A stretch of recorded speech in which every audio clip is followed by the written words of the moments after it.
ദൈവനാമത്തിന് മഹത്വം ഉണ്ടായിരിക്കട്ടെ. സന്തോഷത്തിൻ്റെ സദ്വാർത്ത എന്ന പരമ്പരയുടെ 62-ാം എപ്പിസോഡിലേക്ക് മാന്യ പ്രേക്ഷകരെയും ശ്രോതാക്കളെയും ഹൃദയപൂർവ്വം സ്വാഗതം ചെയ്യുന്നു. ഇന്നലെ നാം ക്രിസ്മസ് ആഘോഷിച്ചു. ഇന്ന് എൽദ തിരുനാളിന് ശേഷമുള്ള 1-ാം ഞായറാഴ്ച. ബാലനായ യേശുവിനെ ജെറുസലേം ദേവാലയത്തിൽ കണ്ടുമുട്ടുന്ന സംഭവമാണ് ഇന്നത്തെ നമ്മളുടെ ചിന്തയ്ക്ക് വിഷയം. ഈ വേദഭാഗം ശ്രവിച്ചുകൊണ്ട് നമുക്ക് ചിന്തയിലേക്ക് കിടക്കാം. വിശുദ്ധ ലൂക്ക എഴുതിയ സുവിശേഷം 2-ാം അധ്യായം 41 മുതൽ 2 വരെയുള്ള വചനഭാഗം. യേശുവിൻ്റെ മാതാപിതാക്കന്മാർ ആണ്ടുതോറും പെസഹ തിരുനാളിന് ജെറുസലേമിൽ പോയിരുന്നു.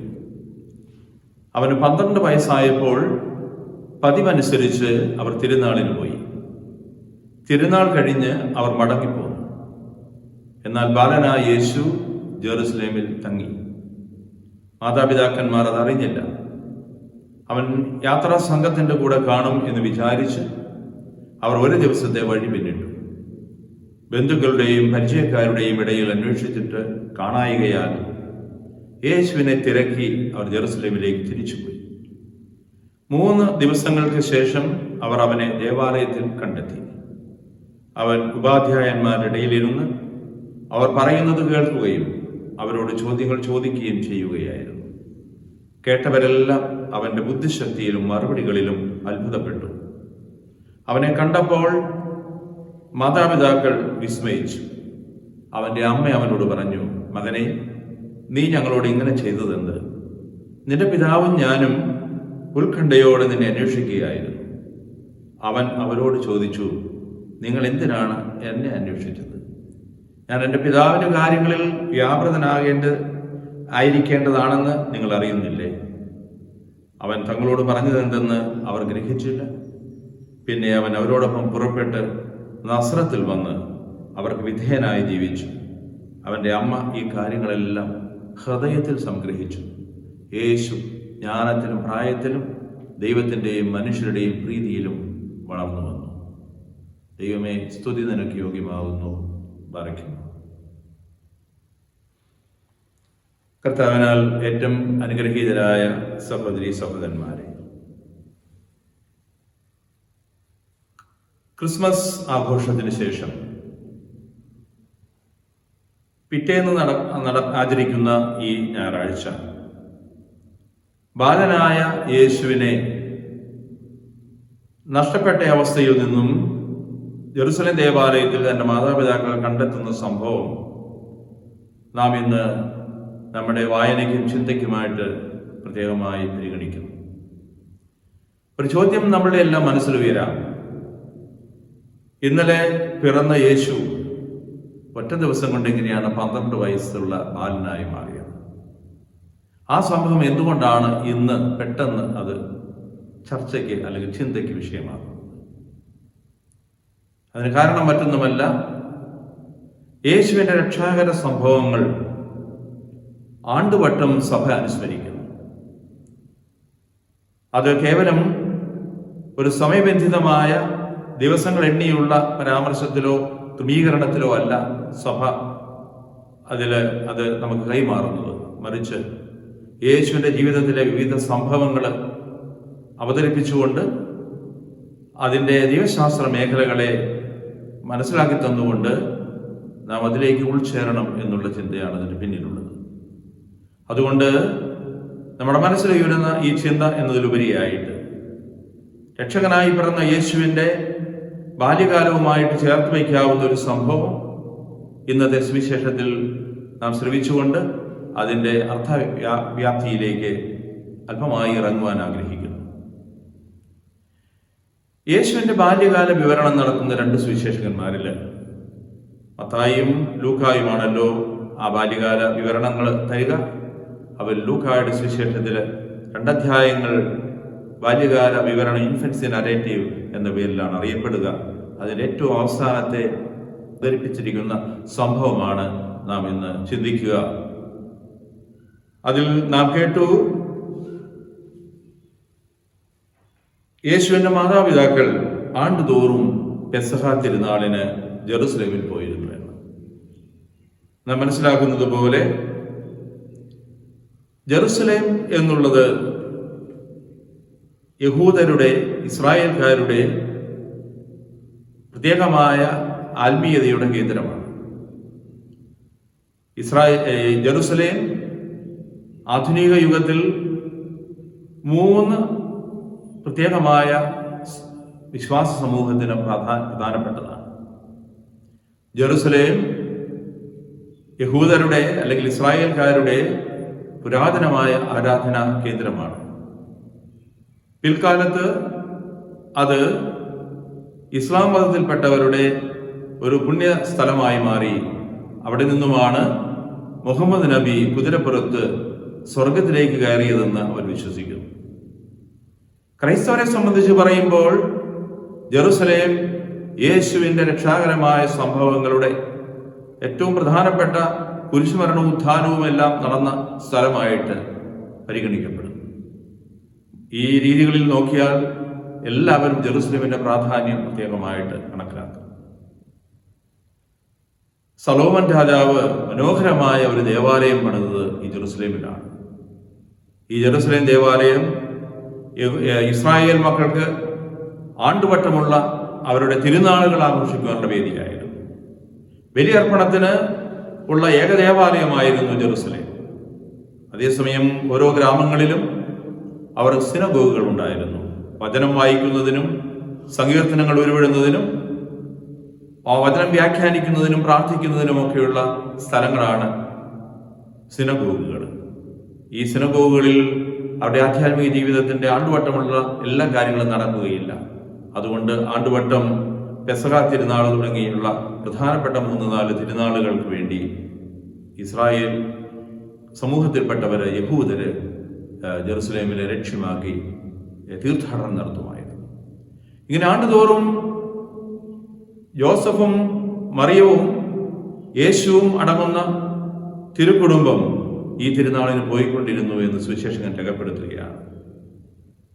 അപ്പോൾ യേശു 12 വയസ്സ് പ്രായമുള്ളപ്പോൾ ആ കുടുംബം നടത്തുന്ന ഒരു യാത്രയുടെ പശ്ചാത്തലത്തിലാണ് ഇന്നത്തെ സുവിശേഷം പ്രത്യേകമായിട്ട് നാം പരിചിതനം ചെയ്യുന്നത്. അവന് 12 വയസ്സായപ്പോൾ പതിവനുസരിച്ച് അവർ തിരുനാളിന് പോയി. ഇതൊരു പതിവാണ്. മിഷ്ന എന്ന യഹൂദരുടെ അല്ലെങ്കിൽ ഇസ്രായേൽക്കാരുടെ നിയമപുസ്തകം പറയുന്നതനുസരിച്ച് 13 വയസ്സായാൽ മാത്രമാണ് ഒരു യഹൂദൻ ജെറുസലേം ദേവാലയത്തിൽ പോകുവാൻ നിർബന്ധിതനാകുന്നത് നിയമപരമായിട്ട്. യേശു 12 വയസ്സുള്ളപ്പോൾ യേശുവും ആ ദേവാലയത്തിൽ പോയി എന്നുള്ള സംഭവം ഇവിടെ പറയുമ്പോൾ നാം മനസ്സിലാക്കേണ്ടത് ഇത് നിയമപരമായ യേശുവിൻ്റെ ഒരു ജെറുസലേം സന്ദർശനമല്ല, മറിച്ച് മാതാപിതാക്കളോടൊപ്പം പോയിക്കൊണ്ടിരുന്ന പതിവനുസരിച്ചുള്ള ഒരു യാത്രയാണ്. എന്നാൽ ബാലനായ യേശു ഈ മാതാപിതാക്കളോടൊപ്പം ജെറുസലേമിൽ ചെന്നിട്ട് അവിടുത്തെ ആ തിരുനാളിലെല്ലാം പങ്കെടുത്ത് മാതാപിതാക്കൾ തിരിച്ചു പോരുമ്പോൾ, അവിടെ തീർത്ഥാടകർ തിരിച്ചു പോരുമ്പോൾ അവിടെ തന്നെ തങ്ങുകയാണ്. അവരുടെ ഒരു ഗ്രൂപ്പായി, കൂട്ടമായി പോയിക്കൊണ്ടിരിക്കുന്ന ആ സമൂഹത്തിൽ ബന്ധുക്കളുടെ കൂടെ ബാലനായ യേശു കാണുമെന്ന് മാതാപിതാക്കൾ ചിന്തിച്ചുകൊണ്ടിരുന്നു. ഒരു ദിവസത്തെ വഴി അവർ പിന്നിട്ടു തിരിച്ചുള്ള യാത്രയിൽ. അപ്പോഴാണ് യേശു കൂടെ ഇല്ല എന്നുള്ളത് മാതാപിതാക്കൾക്ക് മനസ്സിലാവുന്നത്. അവർ ബന്ധുക്കളുടെയും പരിചയക്കാരുടെയും ഇടയിൽ അവനെ അന്വേഷിച്ചു. ആ അന്വേഷണത്തിന്, യേശുവിനെ അന്വേഷിച്ചുള്ള യാത്രയിൽ ഈ മാതാപിതാക്കൾ ഒരുമിച്ചാണ് പോവുക. ഞാൻ പലപ്പോഴും ചിന്തിക്കാറുണ്ട്, നാം വസിക്കുന്ന ഈ കാലഘട്ടത്തിൽ ഇപ്രകാരം ഒരു സംഭവം നമ്മുടെ ഒരു കുടുംബത്തിൽ നടന്നാൽ ആദ്യമായി നടക്കുന്ന സംഭവം ഈ മാതാപിതാക്കൾ തമ്മിലുള്ള വാക്കേറ്റമാണ്. മകനെ സംരക്ഷിക്കേണ്ട ഉത്തരവാദിത്വം അപ്പനാണെന്നും അമ്മയ്ക്കാണെന്നും മാറി മാറി പറഞ്ഞുകൊണ്ട് അവർ തമ്മിൽ കലഹിക്കുന്ന ഒരു പശ്ചാത്തലമാണ് ഇന്നൊക്കെയുള്ളത്. പക്ഷേ സുവിശേഷത്തിൽ നാം കാണുന്നത് യോസേഫും മറിയവും പരസ്പരം പഴിചാരാതെ ഒരുമിച്ച് യേശുവിനെ തേടി തിരിച്ചു പോവുകയാണ്. നാം ഇന്നത്തെ സമൂഹത്തിൽ ശ്രദ്ധിക്കേണ്ട ഒരു കാര്യമാണത്. കാരണം പ്രശ്നങ്ങൾ ഉണ്ടാകുമ്പോൾ അതിനെ മനസ്സിലാക്കുവാനുള്ള വിശാലതയോടെ അതിനെ സമീപിക്കുന്നതിനും കൂട്ടായിട്ട് അതിനുള്ള പരിഹാരം കണ്ടെത്തുന്നതിനുമുള്ള വഴികൾ തേടുക ക്രിസ്തീയമാണ്. അതാണ് നസ്രത്തിലെ തിരുക്കുടുംബം നമുക്ക് കാണിച്ചു തരുന്നത്. യേശുവിൻ്റെ മാതാപിതാക്കൾ നമുക്ക് കാണിച്ചു തരുന്നത്. അവർ യേശുവിനെ തിരക്കി പോയത് ജെറുസലേമിലേക്കാണ്. ആത്മീയമായ നമ്മുടെ ജീവിതയാത്രയിൽ യേശു നമുക്ക് നഷ്ടപ്പെടുന്ന സംഭവങ്ങൾ ഉണ്ടാകാം.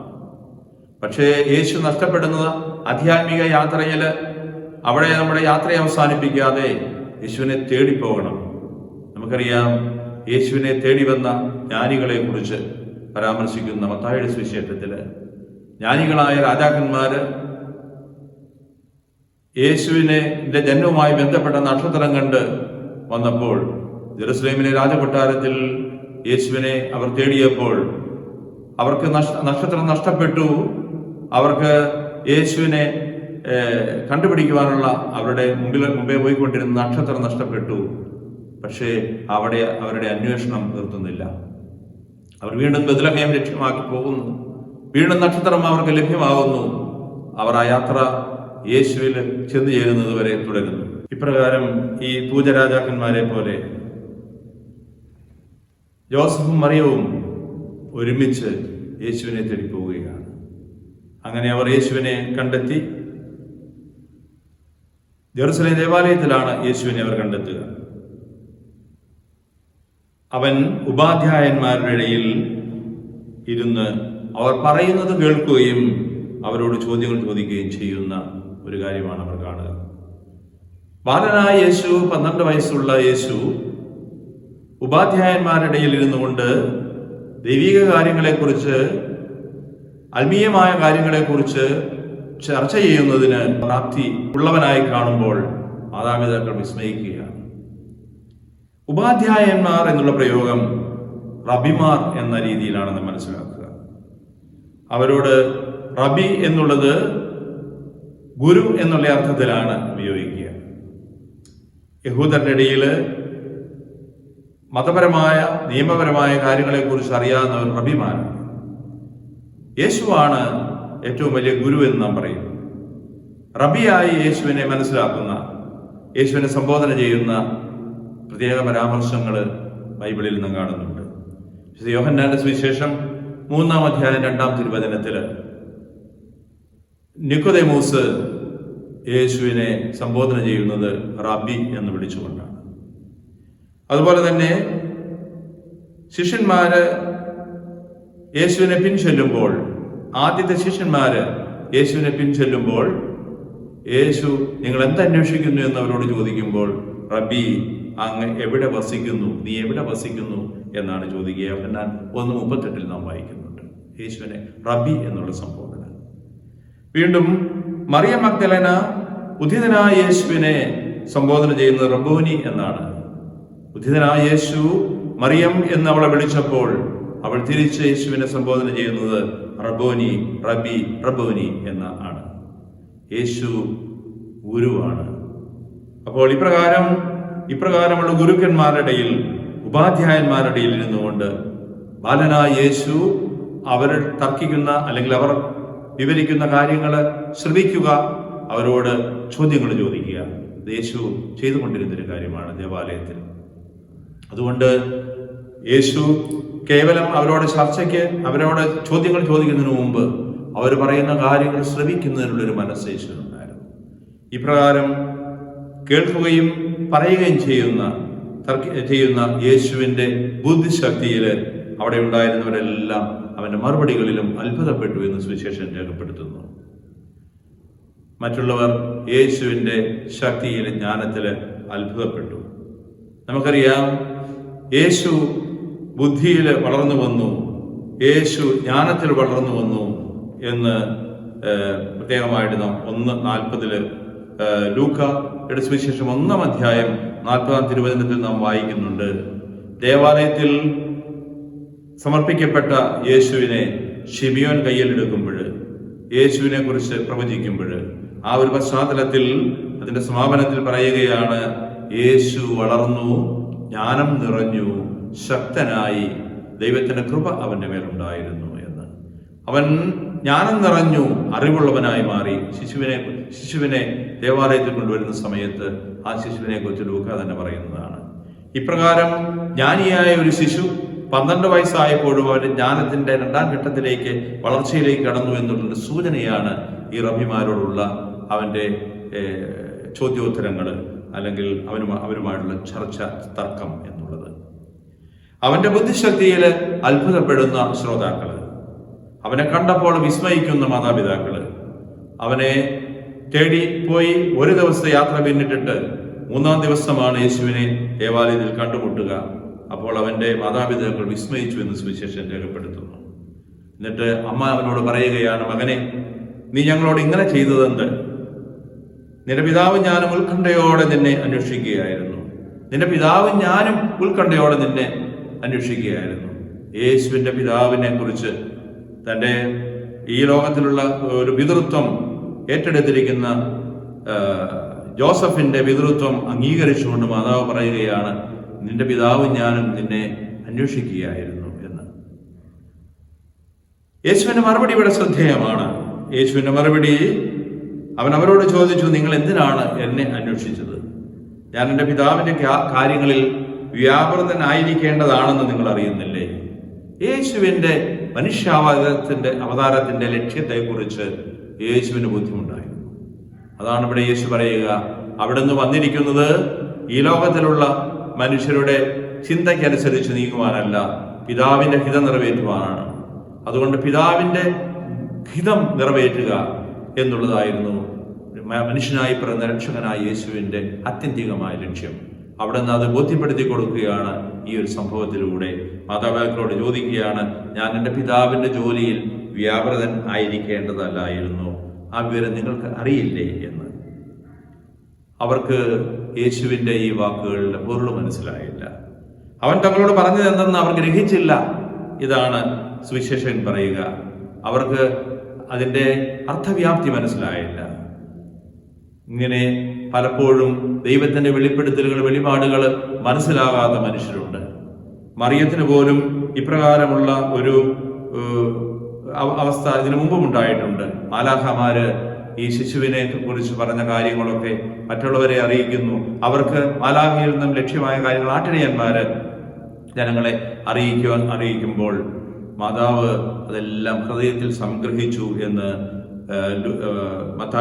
ലൂക്കായുടെ സുവിശേഷം 2-ാം അധ്യായം 19-ാം തിരുവചനത്തിൽ നാം വായിക്കുന്നുണ്ട്. മറിയം ഹൃദയത്തിൽ അത് സംഗ്രഹിക്കുന്നു.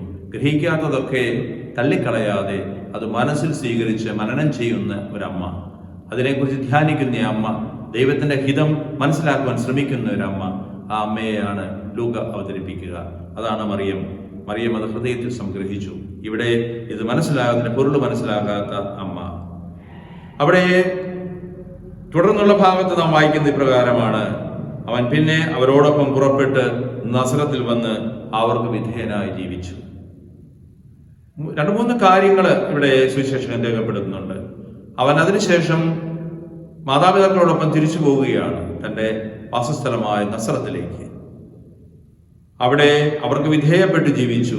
വിധേയത്വം എന്നുള്ളത് അടിമത്വമല്ല. വിധേയത്വം എന്നുള്ളത് അനുസരണത്തിന്റെ പര്യായമാണ്. നമ്മുടെയൊക്കെ ജീവിതത്തിൽ നമുക്ക് വിധേയത്വം ആവശ്യമുണ്ട്. ദൈവത്തിന്റെ മുമ്പിൽ വിധേയത്വത്തോടു കൂടി ജീവിക്കുവാൻ സാധിക്കണം. നമ്മുടെ മാതാപിതാക്കളുടെ അടുക്കൽ വിധേയത്തോടു കൂടി ജീവിക്കുവാൻ നമുക്ക് സാധിക്കണം. നമ്മുടെ ഗുരുക്കന്മാരുടെ മുമ്പിൽ വിധേയത്തോടെ നമുക്ക് ജീവിക്കുവാൻ സാധിക്കണം. വിധേയത്വം അടിമത്വത്തിന്റെ പര്യായമല്ല. ആ വിധേയത്വം ജീവിത ശൈലിയായി സ്വീകരിക്കുന്ന യേശുവിനെ നമ്മുടെ കാണുകയാണ്. 13 വയസ്സിന് ശേഷമുള്ള തന്റെ യുവത്വത്തിലേക്ക് കടക്കുന്ന ഈ അവസരത്തിൽ യേശു മാതാപിതാക്കളോടൊപ്പം തിരിച്ചുപോയി. അവൻ അവരോടൊപ്പം പുറപ്പെട്ട് നസറത്തിൽ വന്ന് അവർക്ക് വിധേയനായി ജീവിച്ചു എന്ന് പറയുകയാണ്. യേശുവിന്റെ പരസ്യ ജീവിതകാലം വരെയുള്ള തന്റെ ഏതാനും വർഷത്തെ ജീവിതത്തെ ഈ ഒരൊറ്റ വാക്യത്തിൽ സുവിശേഷൻ ഒതുക്കുകയാണ്. അവന്റെ ജീവിത ശൈലിയെ നമുക്ക് മനസ്സിലാക്കി തരികയാണ്. നസറത്തിലുള്ള തന്റെ വാസം, മാതാപിതാക്കളോട് കൂടെയുള്ള ജീവിതം, അവർക്ക് വിധേയപ്പെട്ടുകൊണ്ടുള്ള ജീവിത ശൈലി, അതാണ് ഇവിടെ സുവിശേഷകൻ യേശുവിനെ കുറിച്ച് പറയുക. തുടർന്ന് അവന്റെ അമ്മ ഇതെല്ലാം ഹൃദയത്തിൽ സംഗ്രഹിച്ചു എന്ന് പറയുന്നു. ഞാൻ നേരത്തെ സൂചിപ്പിച്ചതുപോലെ ഈ ലൂക്കായുടെ സുവിശേഷം 2-ാം അധ്യായം 51-ാം തിരുവചനം നമ്മെ ബോധ്യപ്പെടുത്തുന്നു, മറിയം ദൈവികമായ കാര്യങ്ങൾക്ക് ഓർക്കുന്നവളാണ്, ശ്രവിക്കുന്നവളാണ്, ഹൃദയത്തിൽ സംഗ്രഹിക്കുന്നവളാണ് എന്നുള്ളത് അനുകരണീയമായൊരു മാതൃകയാണ് മറിയം.